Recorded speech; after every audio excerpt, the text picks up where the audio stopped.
Pero las carreteras siguen en aumento. Lo que indican los indicadores. En el año 2007, esta de Semana Santa, de sábado a miércoles santo al mediodía, salieron 1.599.895 vehículos de Bogotá en los mismos días de temporada. En 2008, el número subió a 1.695.019 carros. Y en 2009, según el INVIDAS, la cifra fue de 2.005.459. Esto indica que el número de gente que se va de vacaciones aumentó en más del 28%. Esto es lo que indican los indicadores.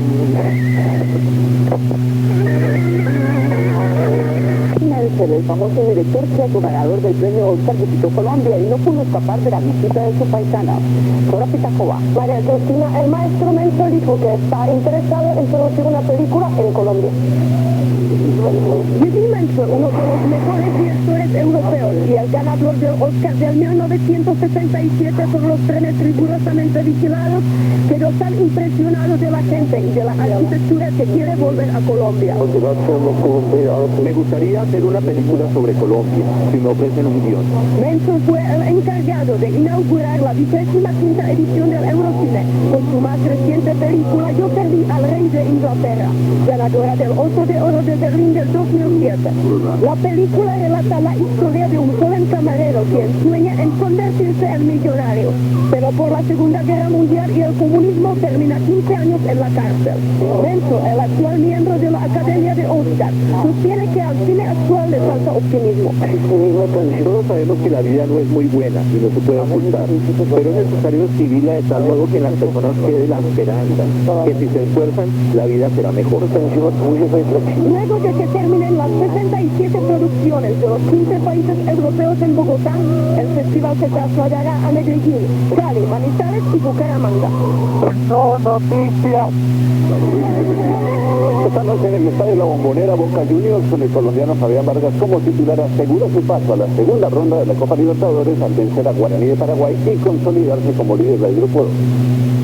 En Noticias 1, la información deportiva es presentada por Argos, luz verde para el deporte. Boca ya está entonces en octavos de final, la jugada es de Rodrigo Palacios y la definición va a ser de Martín Palermo para abrir la cuenta al minuto 33 del primer tiempo. 20 goles completó Martín Palermo y es el goleador histórico de Boca Juniors en este torneo de la Copa Libertadores de América. Después va a venir el pase de Palermo a Juan Román Riquelme y la definición de Rodrigo Palacios para el 2-0 cuando se jugaba al minuto 35. Era una habilitación de Riquelme, pero mejor la definición de primera de Rodrigo Palacios. El descuento para Guaraní tal vez es el mejor gol de la noche. Es un golazo de Miguel Paniagua.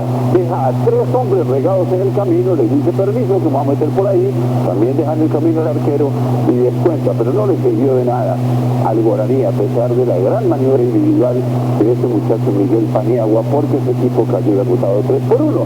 Porque en el segundo tiempo va a venir una jugada un poco polémica. El centro de Pablo Muché, la pelota le pega a Eduardo Pinicini, el árbitro Víctor Rivera dijo pena máxima y cobró Juan Román Riquelme. 12 puntos que tiene Boca Juniors, de 12 posibles, le dan el paso anticipado a los octavos de final de Copa Libertadores. Y también por Copa Libertadores Colo-Colo con el colombiano Magnelli Torres que llevó un importante empate en su visita a la Liga Deportiva Universitaria de Quito y ahora el equipo chileno es líder del grupo 1 con 7 puntos.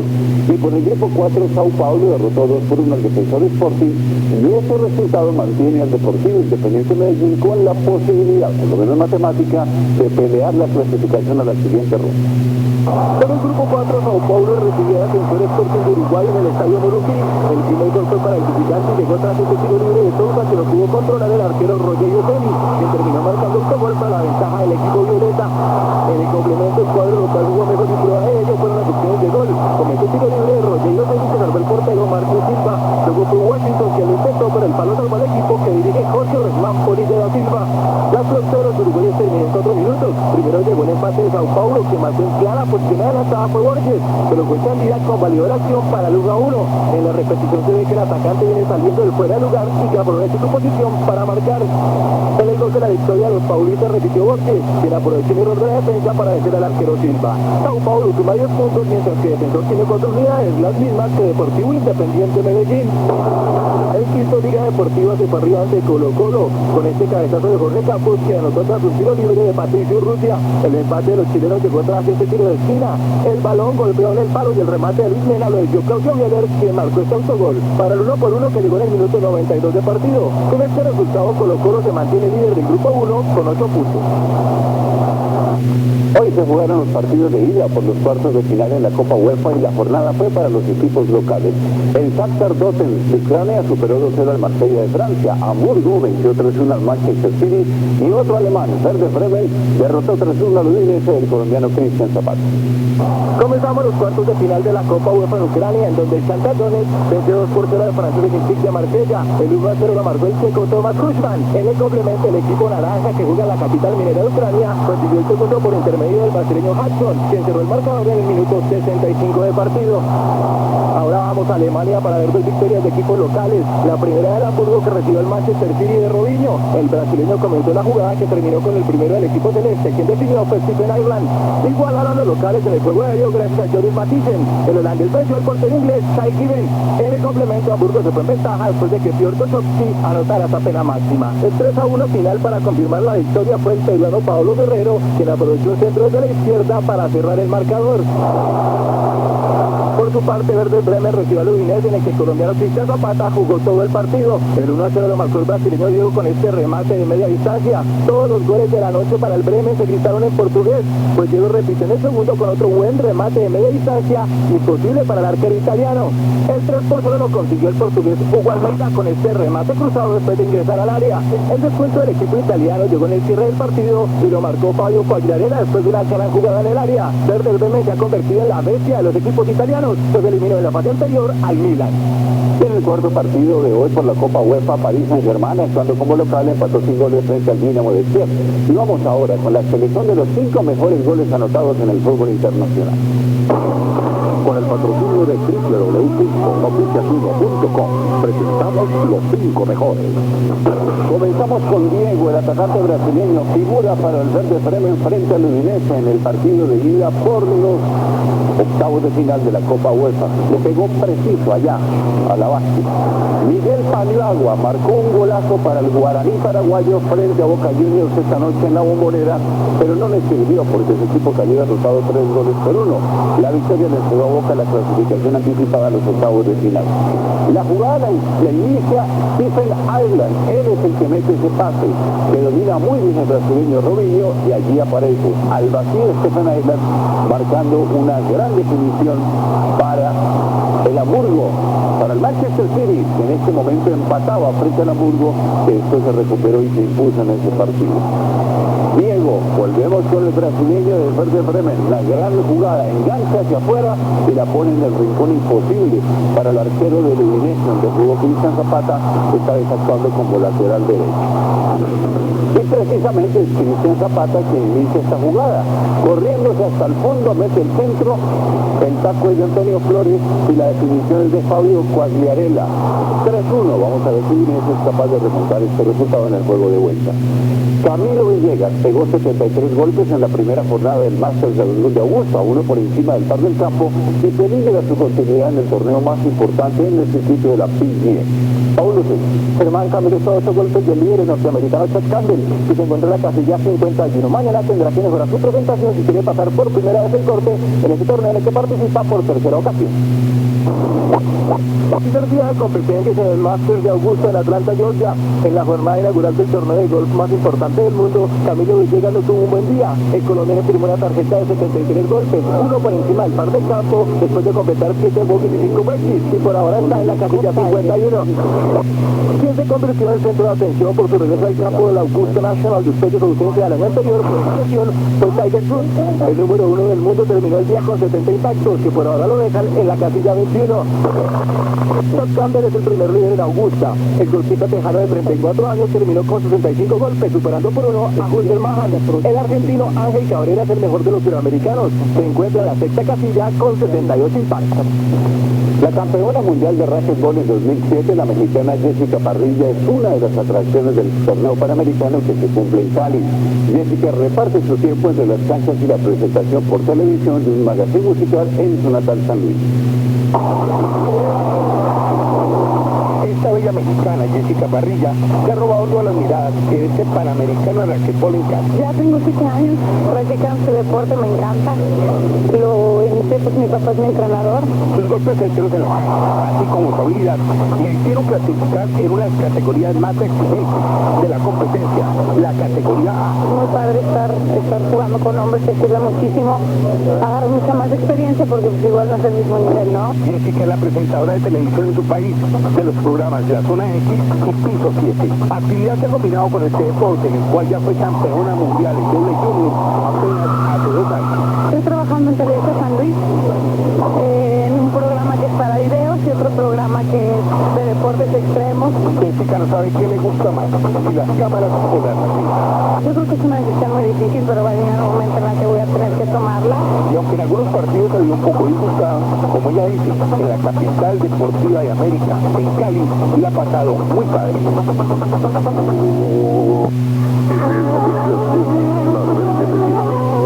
Siete familias de Villa de Leyva están afectadas porque un vecino decidió bloquear el camino de acceso. Ellos dicen que siempre han usado la rústica vía para pasar con un tractor que les ayuda a prepararse para las siembras o una voltera con material. Sin embargo, hace 7 meses, el vecino puso una piedra alegando que el camino es privado. ¿Qué pasa? En el camino San Antonio, Capilla 2 de Villa de Leyva, hay una gran piedra en el camino. La piedra está instalada desde el 7 de septiembre de 2008 para obstaculizar la entrada a varias fincas que corresponden de esta piedra hacia arriba. El obstáculo fue puesto por algunos propietarios de la zona que argumentan que la vía es privada. Ellos saben la arquitectura, eso se ven con los abogados. Los demás vecinos que han vivido siempre en esta vereda se han visto muy afectados. Nosotros necesitamos trabajar con tractor. El tractor no alcanza a pasar. Pero el trabajo no puede parar. Aquí se deben recurrir a otras opciones. Volver otra vez al tiempo de antes con los bueyes. Eso me ha afectado muy mal porque yo me ha tocado valerme de los vecinos para cruzar el tractor, para componer la tierra con tractor, porque yo no tengo salud para trabajar ya con bueyes. El lechero subía primero hasta arriba y ahorita no suben por lo que como siempre la piedra lo que pide mucho para pasar. Entonces nos afecta en todo. Yo tengo una madera agarrada y no la he podido sacar. Pero no solo el trabajo en más de 15 fincas se ha dificultado por cuenta de esta piedra. También las construcciones. No he podido echar la plancha como sé, porque no he podido meter una volqueta para meter el mixto. Tengo un material comprado en una ferretería de la Villa de Leyva y no puedo saberlo porque no cabe ni una horqueta ni un camión.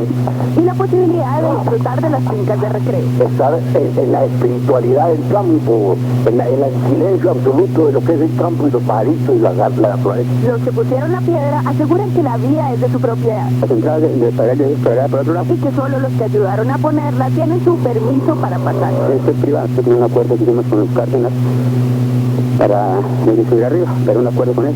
Además, aseguran que esto fue puesta con el conocimiento de las autoridades. Con la autoridad de... Por su parte, el alcalde niega que esto sea cierto. No es la verdad. Y ratifica que la vía es de uso público. El alcalde ese entonces del gobierno 2004 al 2007 definió que era una vía pública. Pero el mismo alcalde no parece estar muy convencido. Aún después de 7 meses de haber ocurrido el incidente, Señor, que no me esté haciendo eso, y luego de haber emitido él mismo Asimismo, la resolución en la que se afirma que está probado que fueron los señores Torres quienes pusieron la piedra. Los señores Torres, al parecer, según la investigación que se adelantó, fueron los que colocaron la piedra. Los Mejía, quienes presentaron un derecho de petición ante la alcaldía tan solo 3 días después de que la piedra fuera dejada allí, consideran que las autoridades y en especial el alcalde se han demorado en actuar. Esto nos ha perjudicado horriblemente porque hace 7 meses que no podemos entrar a la finca. Nos dijimos al alcalde en septiembre. Esta es la hora que nos han quitado la piedra. No hizo absolutamente nada, teniendo en cuenta que ya existe esta resolución en la que dice que el punto 1 al punto 2 es público. La diferencia empieza a pasar a mayores.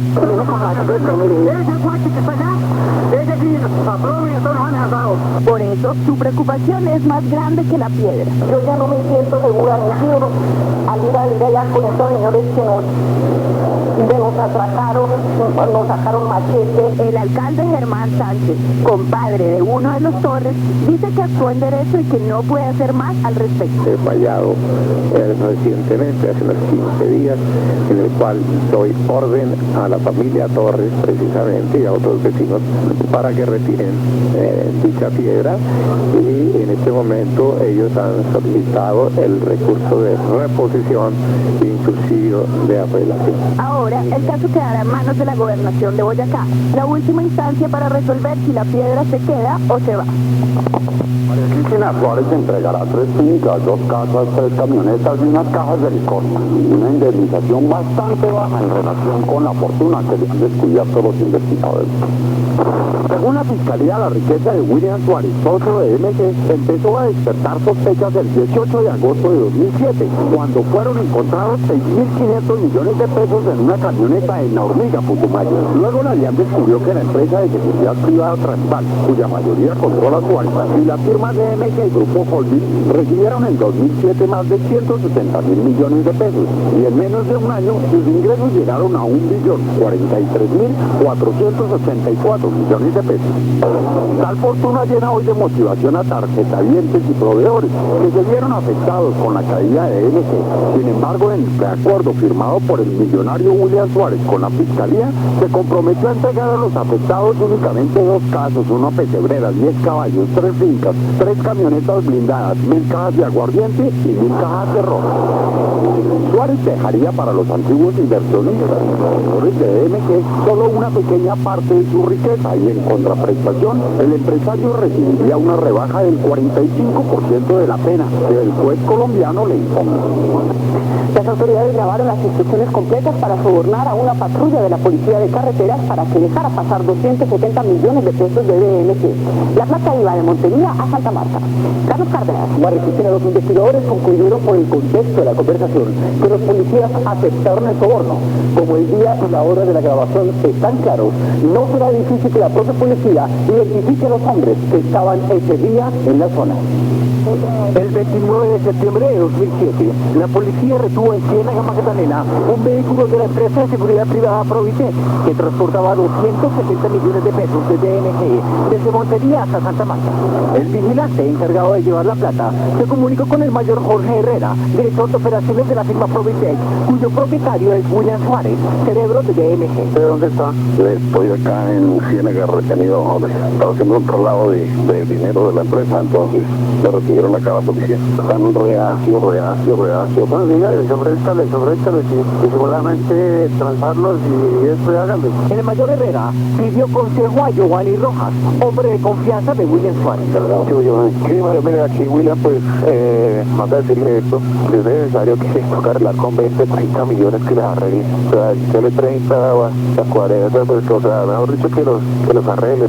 Ya no se llevará plata. ¿Cuánto tienen? ¿Cuánto llevan?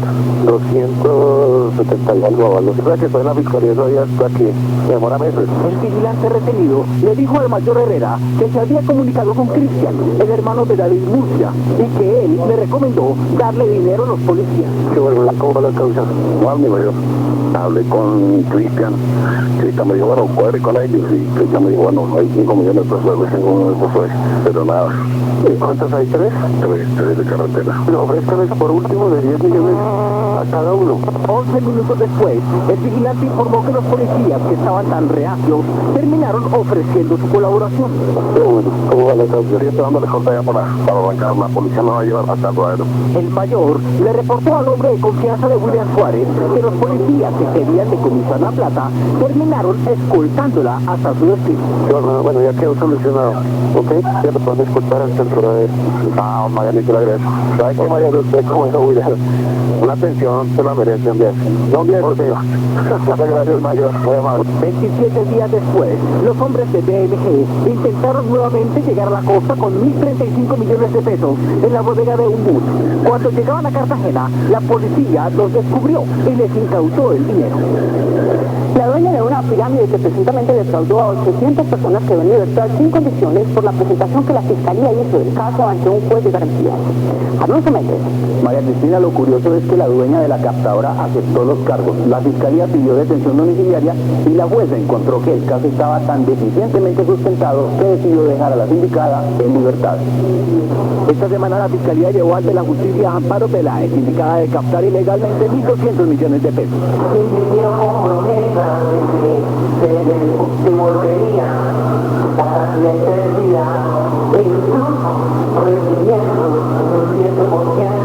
La defensa, teniendo en cuenta que Amparo se presentó voluntariamente, no tiene antecedentes, aceptó cargos y tiene domicilio conocido, pidió la detención domiciliaria.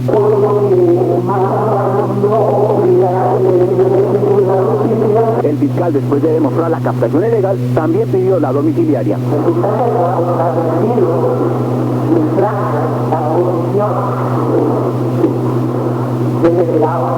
Cuando la juez de garantías ordenó la libertad de Amparo Peláez, el fiscal apeló y pidió la detención domiciliaria.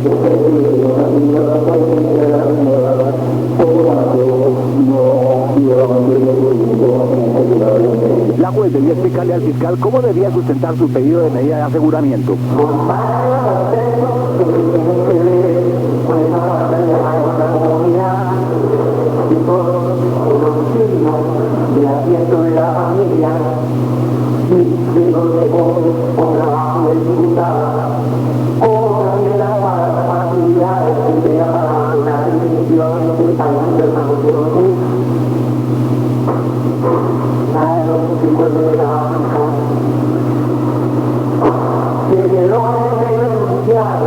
Los ahorradores no entienden cuál fue la labor del fiscal. Lo veo medio enredado porque él no sabe ni qué está pidiendo ni nada. Y menos que en unos casos sí hay detenidos y en otros no. David Murcia está preso por la captación ilegal de dinero, ¿cierto?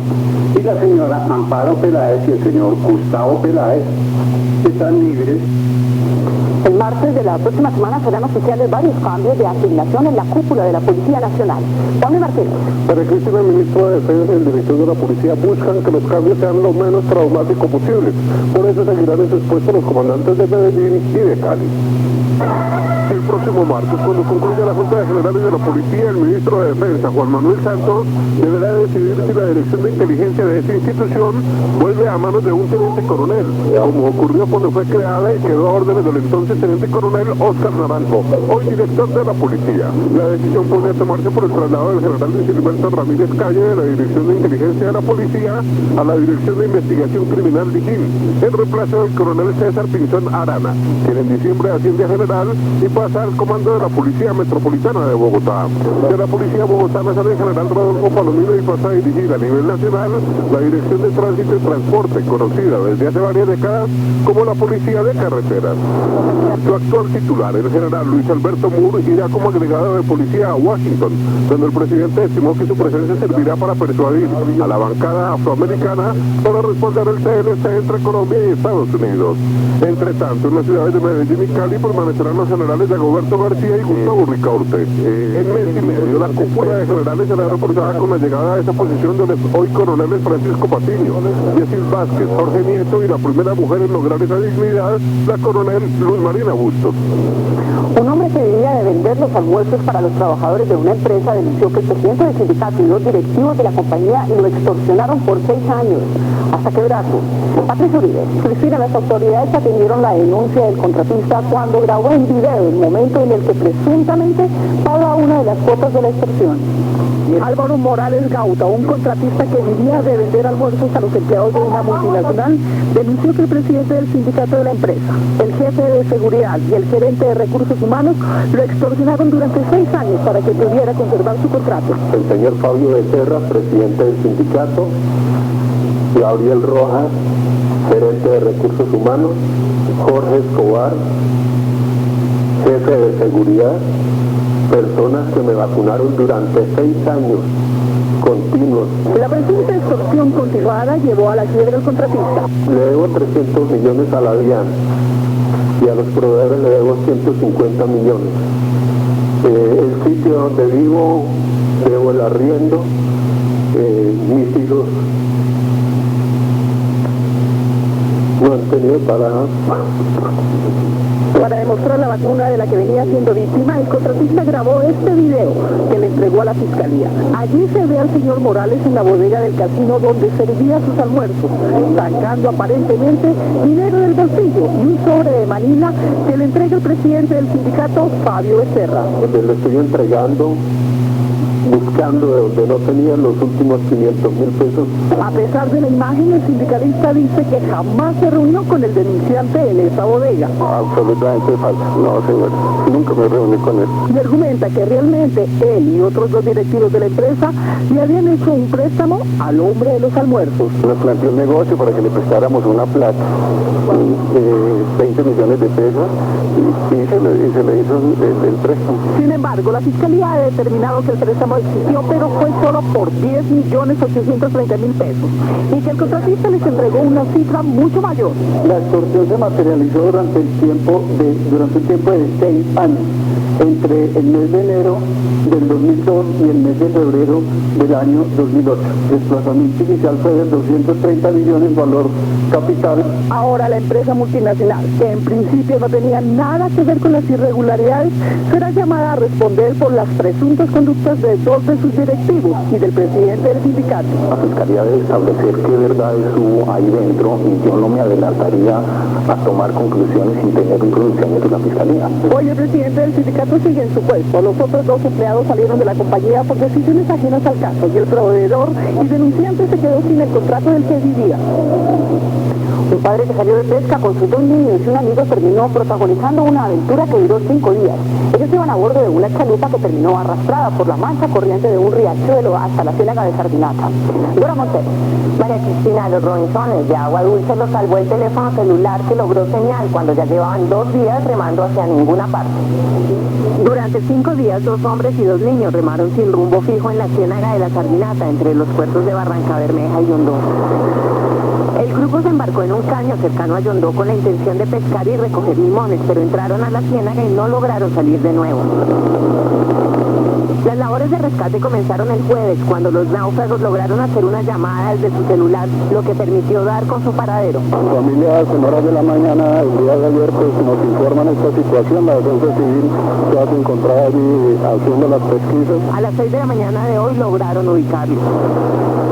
Pero la labor para sacarlos de allá fue mucho más complicada. Los hombres de la policía y la defensa civil realizaron el operativo. Nosotros salimos a limonear y fuimos hasta cierta parte y luego de ahí nos devolvimos. Lo que va a suceder, en vez de seguir el río, pues más bien cogimos un caño que había, este caño nos llevó a descolatarnos. Fueron momentos de angustia que terminaron con un abrazo a su familia. Es muy duro no saber que quizás el hijo me pueda morir por culpa de uno.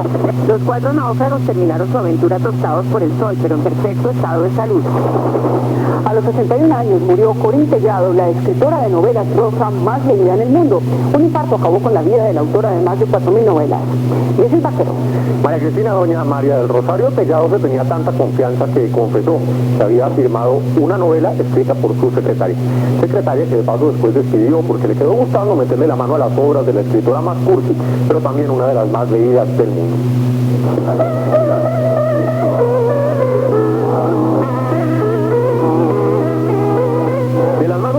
De esta maestra maestra de escuela que nunca ejerció, salieron los primeros suspiros de 4 generaciones de mujeres. Escribir no es fácil. Y también de hombres. Hoy, a los 81 años, dejó de respirar Corín Tellado.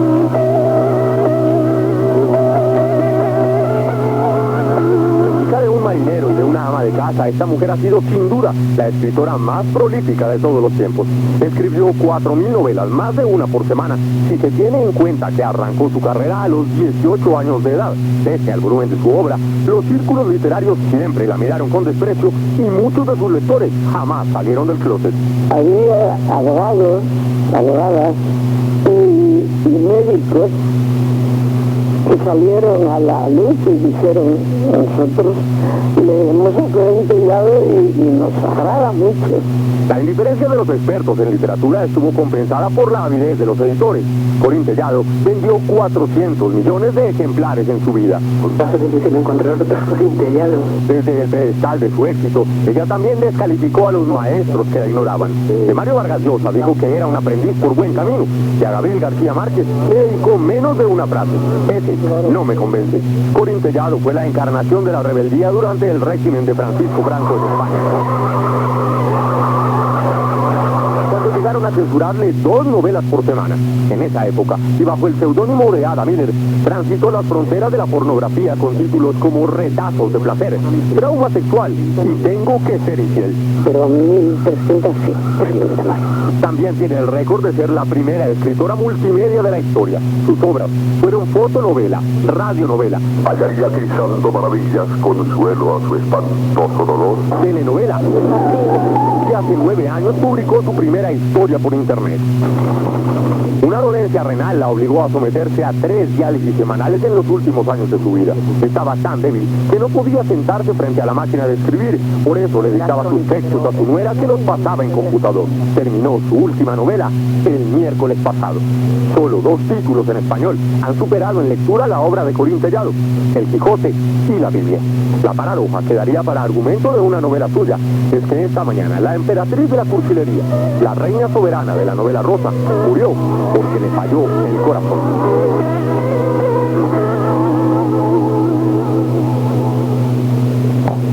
El año pasado, incluso antes de que se hablara de crisis, se redujeron las ventas de casas y apartamentos en Colombia. Lo que indican los sindicados.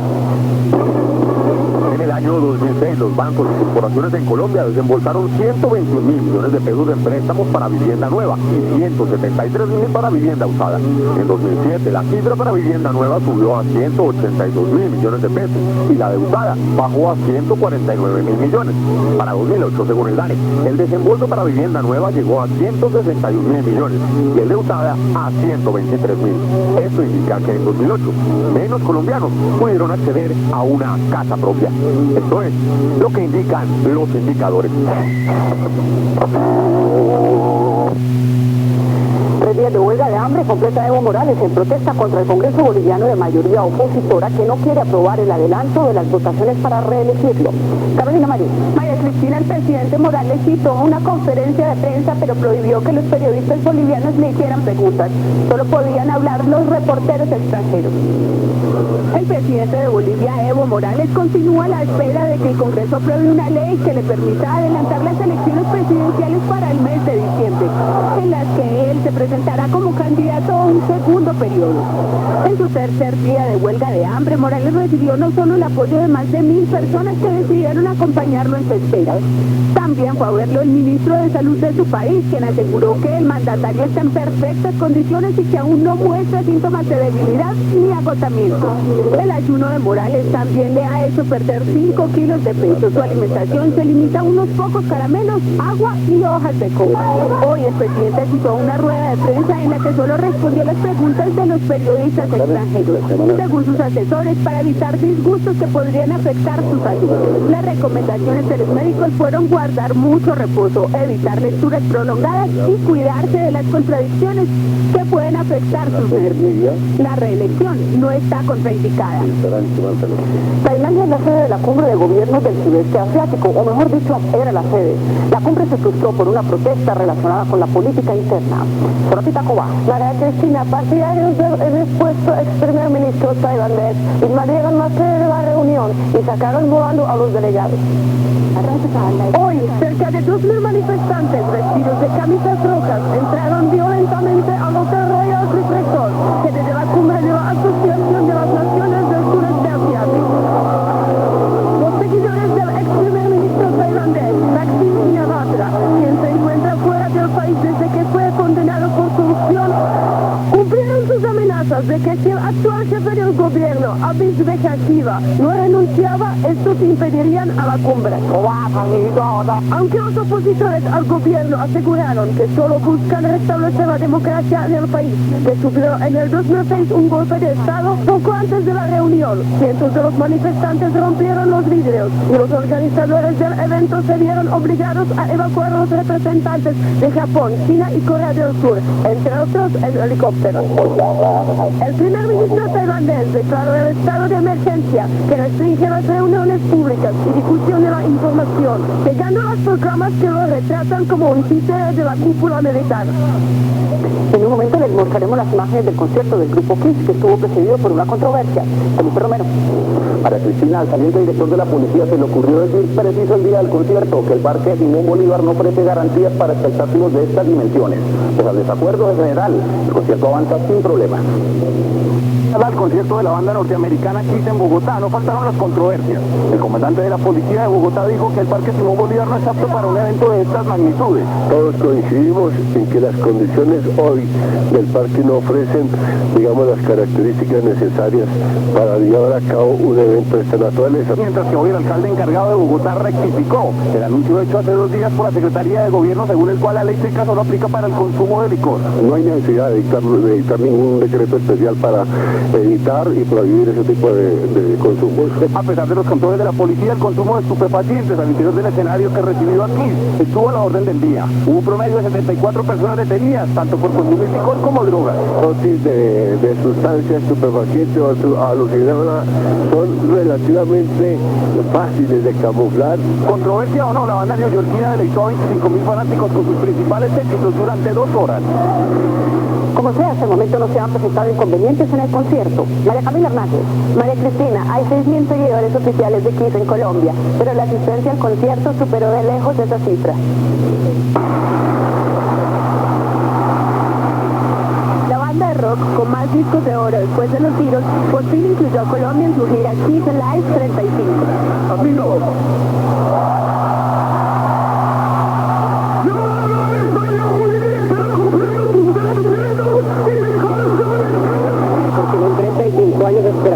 Miles de jóvenes, adultos y niños con las caras pintadas comenzaron a llegar hoy muy temprano al Parque Simón Bolívar para oír a la banda que se hizo célebre por su maquillaje inspirado en el kabuki, el provocador estilo del teatro japonés.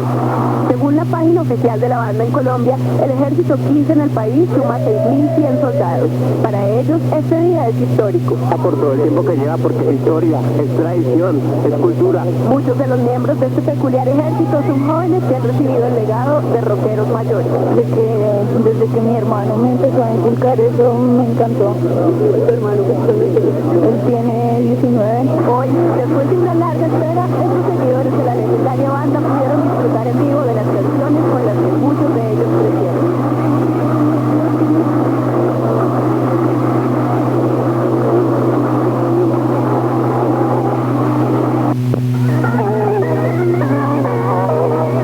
Arriesgados deportistas fueron llevados al Polo Norte a correr la media maratón sobre el hielo y a una temperatura de 37 grados bajo cero. Al final, el triunfo fue para el ruso Anatoly Silchenkov, quien terminó mostrando en su rostro las inclemencias del hielo. Después que llegó el último corredor, partieron de inmediato porque el frío los sacó corriendo. Este es Noticias 1, la red independiente. 4 fechas completó el Deportivo Cali sin poder ganar en el torneo y como local ya lleva 3 cediendo puntos. Esta noche el equipo de Chiche Hernández igualó sin goles con el Cúcuta Deportivo y aún así se mantiene firme entre los 8 con 18 puntos. En Noticias 1, la información deportiva es presentada por Argos, luz verde para el deporte. Pocas buenas opciones de gol esta noche en el Pascual Guerrero. Este remate de Felipe Pardo que contuvo el arquero Leandro Castellanos del Cúcuta Deportivo. Otra más para Sergio Herrera y estuvo muy bien el arquero porque no concedió el rebote. Todo esto, o mejor dicho, solo eso pasó en el primer tiempo. En el segundo, este cabezazo a Mauricio Chalar que se fue desviado. Centro Dani Aguilar, cabezazo a Edgar Zapata, también por fuera. Ingresó el argentino Pablo Batalla en los últimos minutos y tuvo este potente remate que se fue desviado por muy poco. La opción polémica, el choque de Armando Carrillo con el arquero Leandro Castellanos, pedían pena máxima a los hombres del Cali, pero en realidad no hubo nada. Dentro del Pincalle, cabezazo de Sergio Herrera que se va desviado. Los dos equipos se quedan con 18 puntos después de este empate sin goles esta noche en el Pascual Guerrero. Y un torrencial aguacero que cayó esta tarde sobre el Envigado obligó la postergación para el miércoles 22 de abril del partido entre el equipo naranja y el Atlético Junior. Apenas se alcanzaron a jugar 8 minutos. El juego en el estadio Parque Sur de Envigado entre el local y Junior se iba a jugar en forma normal y sin complicaciones. Para Envigado con la necesidad de sumar los 3 puntos debido a que está en la casilla 13 con solo 12 puntos y Junior por mantenerse segundo con 18. Sin embargo, después de jugar 8 minutos, un aguacero con granizo incluido cayó sobre el estadio y obligó al árbitro Mauricio Sánchez a suspender el juego. La decisión final es que el campo no presenta las condiciones para continuar el partido. Durante 35 minutos llovió fuerte, se inundó la cancha y el parqueadero sufrió las consecuencias del invierno. Mientras tanto, los directivos de ambos equipos no se pusieron de acuerdo para el nuevo horario del juego. Nosotros lo suspendimos inicialmente por una fuerte lluvia con granizada y tormenta, pero después de 2 horas la DIMAYOR tuvo que interceder y reprogramar el partido que se jugará el miércoles 22 de abril en Envigado a las 8 de la noche con los mismos jugadores que iniciaron hoy.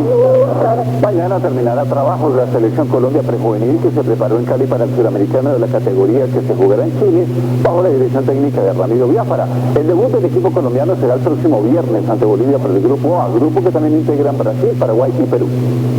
En las prácticas de esa selección se han reflejado las ganas de unos muchachos que en su mayoría desde los 13 años de edad han abandonado sus casas por el fútbol. Tenemos jugadores de Tumaco, de Urabá, de la costa atlántica, de acá del Pacífico. El volante David Díaz viajó desde el Urabá hasta Pasto y desde hace 3 años actúa con el equipo del sur del país. Orlando Rey me dio la oportunidad y ya llevo 5 partidos en la profesional. Carlos Julio Robles dejó su natal Valledupar rumbo a Armenia, en donde es uno de los puntales en el Quindío. Le hace falta un poquito a la familia, uno, los papás, pero ya uno se acostumbra, sabe que esto es una profesión. El arquero Luis Garzón Bonilla salió de su natal Manizales a los 13 años, rumbo a Tunja, y es hoy uno de los prospectos del Boyacá Chico. No, sabe que eso puede ser recompensado con el mayor empeño y el mayor trabajo. Estos son varios ejemplos de la nueva generación que sabe que para buscar una oportunidad en el balompié hay que hacer muchos sacrificios. Ya de ponerse la camiseta de Colombia, eso lo llena de orgullo a cualquier joven, y máximo a esa edad. En España, el líder Barcelona no abandona su costumbre ganadora. Esta vez superó 2-0 al Recreativo de Huelva y se distanció 9 puntos del Real Madrid, que mañana jugará contra el Valladolid. En Italia, el Palermo le sacó un empate al líder Inter de Milán, que tuvo todo el partido en Ramiro Córdoba. Y en Inglaterra, Manchester United sigue siendo el líder de la Liga Premier, pero solo con un punto más que Liverpool, pero con un partido más. En Inglaterra la lucha por el primer lugar no para y Manchester United, que vistió de azul, tenía que ganar en el campo del Sunderland para evitar que el Liverpool lo superara. Paul Scholes abrió el marcador con este golpe de cabeza. En el segundo tiempo los dueños de casa igualaron tras un error del portero del United. Johnson anotó el 1-1 para el Sunderland. Atención al reloj. Al minuto 74 ingresó Federico Maqueda, el joven italiano de 17 años que hace una semana fue el héroe del Aston Villa al marcar el gol de la victoria en el minuto final.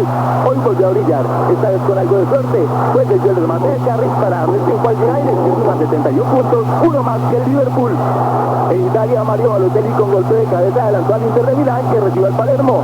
Antes del cierre del primer tiempo, Zlatan Ibrahimovic de pena máxima adelantó al Inter, en el que Iván Ramiro Córdoba jugó todo el partido. En el complemento llegó la reacción del equipo del sur de Italia. El uruguayo Edison Cavani anotó el descuento. El Palermo igualó el partido en el minuto 76, gracias a David Sushi. Con el 2-2, Inter llegó a 73 puntos y se mantiene en el primer lugar del campeonato italiano. En España el Barcelona no tuvo problemas para derrotar al Recreativo de Huelva. Andrés Iniesta abrió la cuenta en el primer minuto del juego. En el complemento el gol del surafricano Morris dio la victoria al Barcelona, que ya tiene 75 puntos y supera por 9 al Real Madrid, que jugará mañana y es segundo. El atacante colombiano Héctor Hurtado marcó el tercero en la goleada 5-0 del Sporting Cristal sobre Coronel Bolognesi en el fútbol peruano. Y vamos ahora con la selección de los 5 mejores goles anotados en el fútbol internacional. Con el patrocinio de www.oficiativo.com presentamos los 5 mejores. Comenzamos en la Bundesliga con el remate del francés Fran Ribéry del Bayern München, que se recuperó de su goleada entre semana por Liga de Campeones y goleó 4-0 a la Eintracht de Frankfurt. El saque largo es de Jääskeläinen, el arquero del Bolton, y las grandes definiciones de Matthew Taylor. Su equipo perdía 4-0 ante el Chelsea y el partido terminó 4-3 a favor de Chelsea. Danny Agger, el danés de Liverpool, frente al Blackburn Rovers. Este golazo fue el tercero de los Reds, que se impusieron 4-0 en este partido y siguen detrás, apenas a un punto, pegaditos del Manchester United. Fernando Torres marcó 2 goles para Liverpool, precisamente en ese partido frente a Blackburn Rovers, y este fue el mejor, un gran gesto individual. Y el mejor de todos es para un argentino, Mauro Zárate, en la victoria del Lazio ante la Roma en el clásico de la capital italiana. El delantero venido de Vélez Sarsfield marcó el segundo en la victoria 4-2 de Lazio. En el tercer día del Masters de Augusta, el golfista colombiano Camilo Villegas entregó una tarjeta de 71 golpes, uno por debajo del par del campo, y ahora con un acumulado de -3 se mantiene en la casilla 19. Paulo César. Germán Camilo está a 8 golpes del nuevo líder del argentino Ángel Cabrera, quien completó un recorrido de 39 impactos. El número 1 del mundo, Tiger Woods, está en la casilla 10, con un golpe más que el golfista colombiano. El comienzo de la jornada de Camilo Villegas en el Masters de Augusta fue tranquilo. En los primeros 9 hoyos el golfista colombiano sumó 2 servicios a su tarjeta, con lo que marcaba -2. Pero en la segunda mitad el paisa cometió algunos errores e hizo un par de bogies en los hoyos 11 y 17, pero consiguió un birdie en el 14. Al final del día Villegas completó 71 impactos, uno por debajo del par de campo, con lo que sumó un total de 213, que lo mantiene en el puesto 19. Sudamérica siguió sonando al final de la tercera jornada gracias al argentino Ángel Cabrera, que después de completar 79 golpes en su recorrido de hoy, se convirtió en uno de los líderes del campeonato, al igualar en el primer lugar con 205 impactos con el estadounidense Kenny Perry. Camilo pierde por 8 golpes con Cabrera y Perry.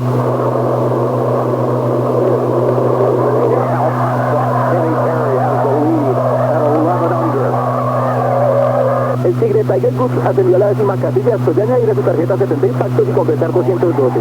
Mañana finalizará el torneo en el que Villegas espera terminar dentro de los 10 mejores. 4 niños y su entrenadora representarán a Colombia en el Mundial de Tackling, esta disciplina que prueba la destreza a la hora de armar y desarmar figuras con 12 vasos.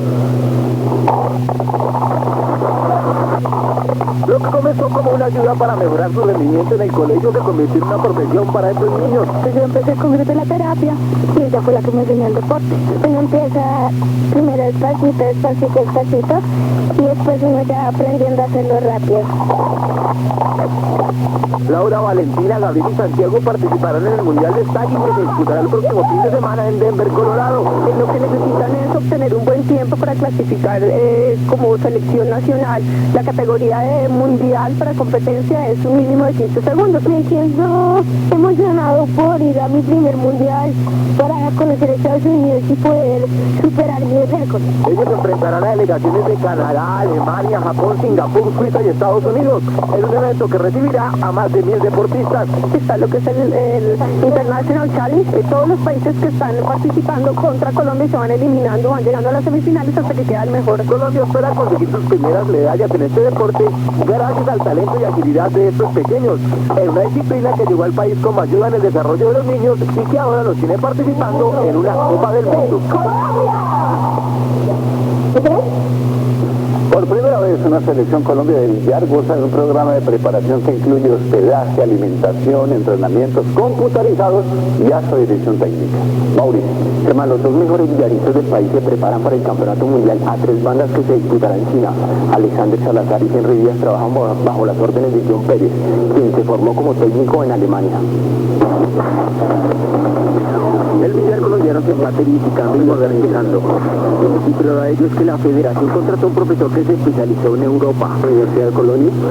Usted realizó otros estudios, especialización en entrenamiento deportivo en Leipzig, Alemania. Aprovechando sus conocimientos, los puso a trabajar con los mejores deportistas del país que se alistan para los Juegos Mundiales en Taiwán. Abriéndole puertas a la nueva era del billar colombiano. Estoy muy contento de poder trabajar con personas de alto rendimiento.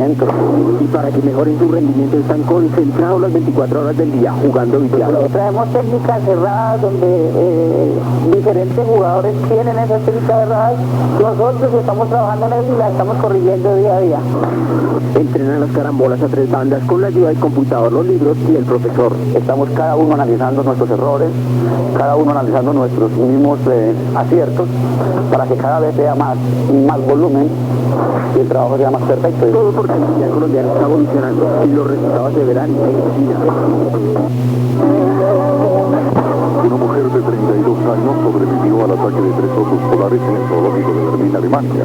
La mujer saltó al estanque cuando los animales tomaban su alimento. Antes de ser rescatada, los osos le produjeron heridas graves. Hasta ahora se desconoce si se trató de un intento de suicidio o solo fue una aventura para aumentar la adrenalina. Este es Noticias 1, la red independiente. Los vecinos del cartódromo de Cajicá están condenados al insomnio. El ruido de los motores se ha vuelto insoportable para muchos de ellos porque el cartódromo diurno se ha convertido en motódromo nocturno. Ellos han hecho cartas y derechos de petición para quejarse ante la alcaldía, hasta que se dieron cuenta de un detallito. El esposo de la alcaldesa y su hijo tienen intereses en el autódromo. Por eso lo único que les quedó fue decir que payasa.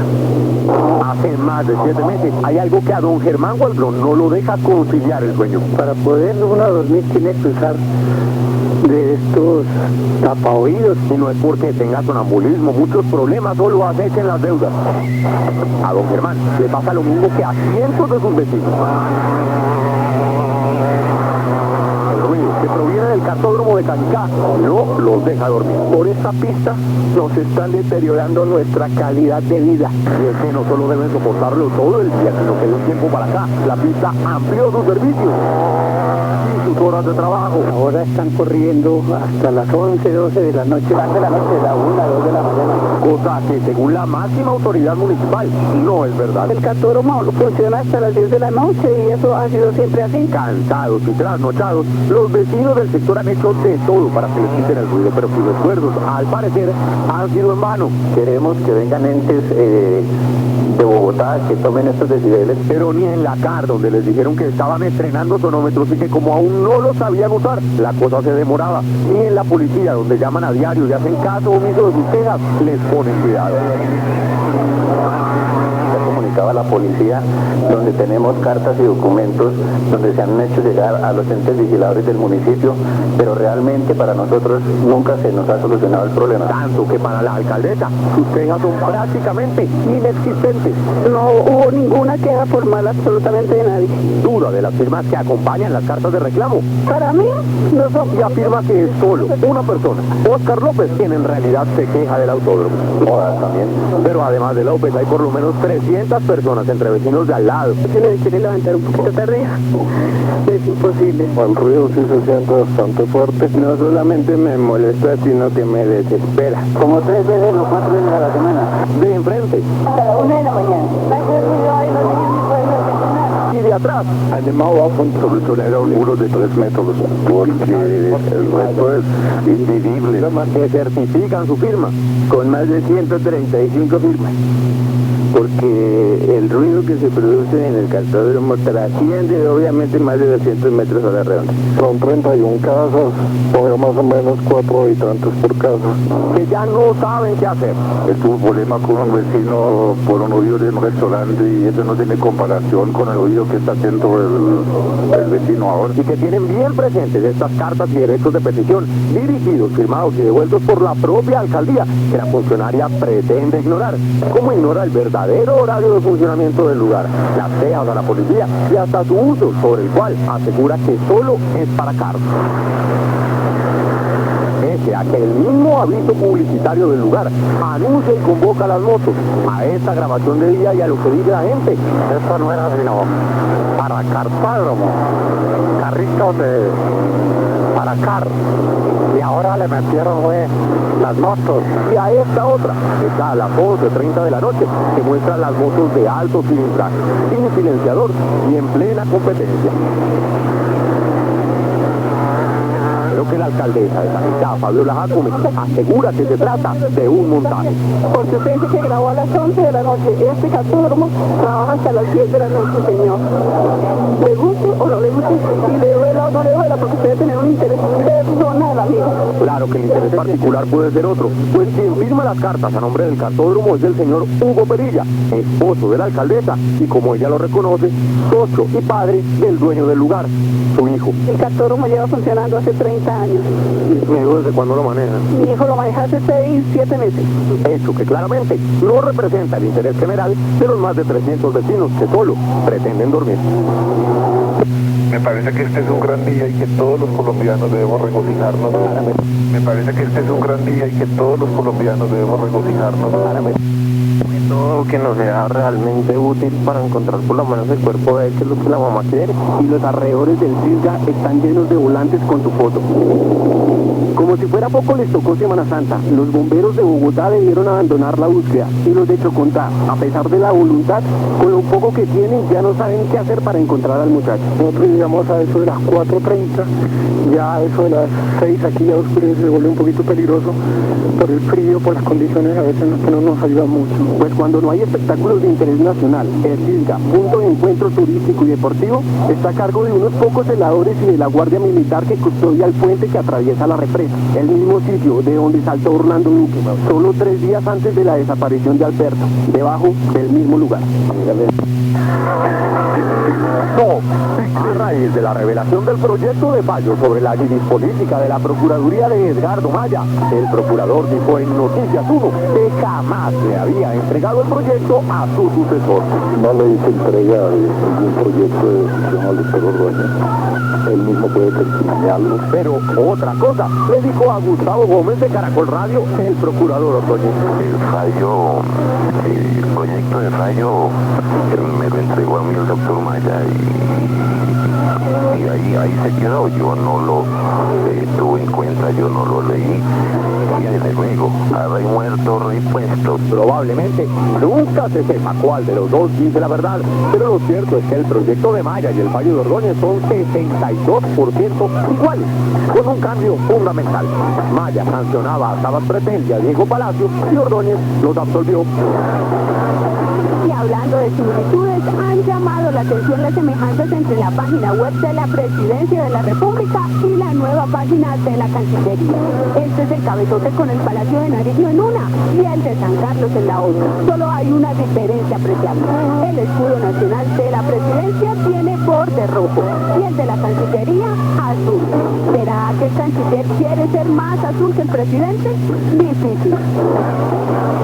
Un grupo de estudiantes universitarios está preparando una concentración que coincida con la primera sesión de la Corte Constitucional con sus nuevos miembros. Se trata de un funeral, porque según ellos, la Corte creada por la Constitución de 1991 está ahora al servicio del gobierno. Nos preocupa sobremanera que no vaya a haber un desarrollo continuo de lo que es la protección jurídica de la Constitución. Funeral simbólico a la Corte Constitucional para manifestar el desacuerdo de todos y todas nosotras por la reciente elección de magistrado de la Corte Constitucional, que demostró una elección de carácter político y no jurídico. Los jóvenes están promoviendo el sepelio simbólico a través de Facebook. Esta semana, calle a calle y firma, 3 aspirantes presidenciales saldrán a buscar avales populares para sus candidaturas. El exalcalde de Medellín, Sergio Fajardo, la exministra Marta Lucía Ramírez y el senador Gustavo Petro aspiran a conseguir las firmas necesarias para inscribir sus respectivas candidaturas, sin aval de ningún partido político. David Murcia Guzmán le contó a Top Secret que una de las manillas de DNT que lleva en su muñeca fue un regalo de alias Rojas, su compañero de prisión, célebre por haber matado y cortado la mano del miembro del secretariado de las FARC, Iván Ríos. Murcia contó que el propio Rojas tejió la pulsera, pero no quiso hablar de lo que sintió cuando se la puso en la mano. El hombre fuerte de DNT dice que ya le perdió el susto a Rojas y no ahorró el odio para él. Rojas, señor, que le gustó, qué miedo, ¿no? Pero ya cuando uno conoce el personaje, realmente también es una persona bien de sentimientos, una persona buena, honesta, trabajadora. Estén pendientes, volveremos con más confidenciales de ataque en Top Secret. Aunque lo pudimos tener por razones de tiempo, la terrible noticia. 5 personas, entre ellos un bebé de 6 meses, otros 3 menores de edad y un joven campesino de Cajamarca, habían caído abatidos por balas del ejército por un error militar, según la primera versión. El presidente fue a la zona, se disculpó a nombre del ejército y dijo que las familias serían indemnizadas. Pero 5 años después, nada de eso ha resultado cierto. No fue un error militar. El único sobreviviente del tiroteo fue asesinado para impedir que contara la verdad. El Estado no ha reconocido la responsabilidad en el múltiple crimen. 5 semanas después, la prometida indemnización sigue pendiente. ¿Qué tal? El miércoles de Semana Santa, el día en que por tradición miles de personas pasan por el terminal de transporte de Bogotá para iniciar sus vacaciones, Héctor Mendoza era tal vez el único que no estaba feliz. Porque al contrario de la mayoría, él iba de regreso a una tierra llena de malos recuerdos de la que tuvo que salir huyendo. Don Héctor volvió a Cajamarca y su primera parada fue en el cementerio. En ese lugar enterró hace 5 años a sus 2 hijos muertos a manos del ejército, junto a su nieto, su nuera y otro menor de edad, en lo que llamaron un error militar. El Comando General de la Fuerza Militar es solamente informar a la opinión pública que en desarrollo de una operación militar resultaron muertos los señores Albeiro Mendoza Reyes, Norberto Mendoza Reyes, la señora Yamile de Mendoza y 2 menores de edad. Llevó flores, arregló las abandonadas tumbas y comenzó un doloroso recorrido hacia el lugar donde murieron, como recorriendo los últimos pasos de Norberto y Alberto. Ellos murieron, desde que los mataron no ocurrió, no había vuelto a venir. Caminó muy despacio, como si no quisiera llegar. Volvieron donde le acabaron los ojitos. Es tremendo. La maleza y el tiempo se habían tapado las 5 cruces que él mismo puso el 10 de abril de 2004 después de enterrar a sus hijos. Las promesas se quedaron en veremos. 5 años después, 5 semanas antes después, ellos no han sido indemnizados y por el contrario, ustedes perdieron lo poco que tenían. Si usted tiene un caso, ¿para qué tal esto? Llámenos ya al 410-727 de Bogotá o escríbanos a qué tal esto @noticias1.com. Nuestros periodistas investigarán. No olviden visitar noticias1.com. Nos vemos el próximo sábado a las 9:30 de la noche en Noticias 1 con las mejores noticias del fin de semana. A ustedes gracias por elegir el de El periodismo más importante de Latinoamérica para Noticias 1. Noticias 1, la red independiente, un noticiero que ha sostenido en medio de difíciles circunstancias la misión de informar a los televidentes colombianos con una perspectiva distinta, independiente y ajena a los centros de poder económicos y políticos. Noticias 1, galardonado como mejor trabajo de periodismo en Iberoamérica en la categoría televisión. A Jorge Acosta y a 16 reporteros que luchan cada día para que Noticias 1 siga siendo la feliz realidad que es. Al jurado calificador del premio Nuevo Periodismo Iberoamericano, gracias por elegirme este Deportivo Soberana, no oye.